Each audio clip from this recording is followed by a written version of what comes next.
International court ने यरूशलेम पर इजरायली कब्जे को गैरकानूनी बताया। कहा जमीन खाली करें। फैसले से नाराज लोगों ने फिलिस्तीनी बस्तियां जलाईं।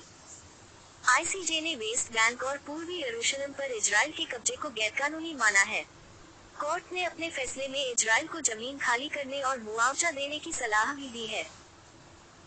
International court of justice (ICJ) ने शुक्रवार को अहम घोषणा करते हुए कहा कि इजराइल का फिलिस्तीनी इलाकों पर कई दशकों से अवैध कब्जा है और इसे जल्द से जल्द समाप्त किया जाना चाहिए। इजराइल ने 1967 में अरब देशों को हराने के बाद वेस्ट बैंक, पूर्वी यरूशलेम और गाजा पट्टी पर कब्जा कर लिया था। आईसीजे ने ये टिप्पणी इन्हीं इलाकों को लेकर की है। आईसीजे ने कहा कि इजराइल ने अपनी ताकत का गलत इस्तेमाल किया है और फिलिस्तीनियों के अधिकारों को छीन लिया है। वह अंतर्राष्ट्रीय कानूनों का उल्लंघन कर रहा है। इजराइल को इन इलाकों पर इतने सालों तक शासन के कारण फिलिस्तीनियों को मुआवजा देना चाहिए।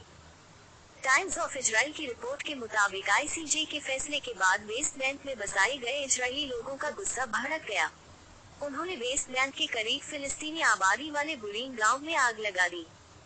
वहीं इजराइल के प्रधानमंत्री बेंजामिन नेतन्याहू ने इस फैसले को खारिज करते हुए इसे झूठा फैसला बताया है। आईसीजे के फैसले के बाद वेस्ट बैंक के करीब बसे फिलिस्तीनी आबादी वाले बुरीन गांव में इजरायली लोगों ने आग लगा दी। आईसीजे के फैसले के बाद वेस्ट बैंक के करीब बसे फिलिस्तीनी आबादी वाले बुरीन गांव में इजरायली लोगों ने आग लगा दी।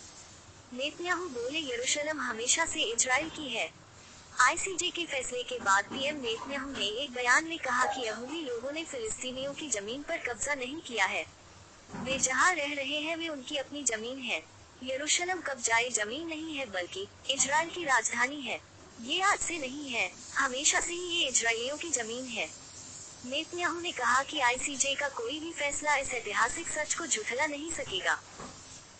संयुक्त राष्ट्र महासभा के अनुरोध पर आईसीजे ने इजरायली कब्जे पर विभिन्न देशों की दलीलें सुनने के लिए फरवरी में एक सप्ताह का सत्र बुलाया था।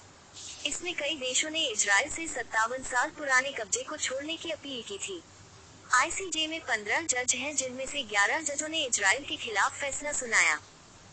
रॉयटर्स की रिपोर्ट के मुताबिक आईसीजे का ये फैसला सिर्फ एक सलाह है जिसे मानने के लिए इजराइल को मजबूर नहीं किया जा सकता है।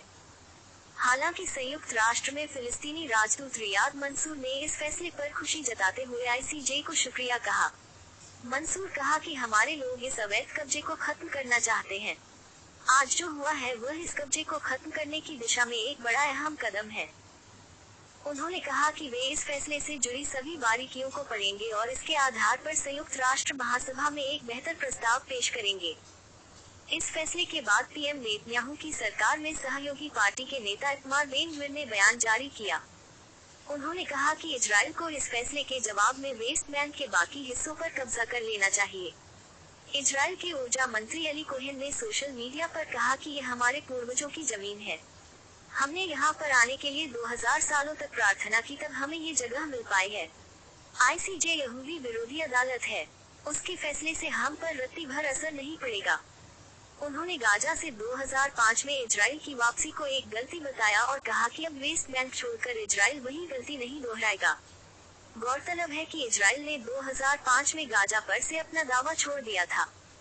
इजराइल ने हमास की कैद से 4 बंधक छुड़ाए। इनमें 25 साल की नोआ, जिसे बाइक पर उठा ले गए थे हमास लड़ाके। इजराइल ने जून में हमास की कैद से 4 बंधकों को छुड़ा लिया। इजरायली सेना ने गाजा के नुसीरत शरणार्थी शिविर में फायरिंग के बीच इस ऑपरेशन को अंजाम दिया। इस ऑपरेशन में कम से कम 274 फिलिस्तीनियों की मौत हुई है। इसके अलावा 400 से अधिक लोग घायल हुए हैं।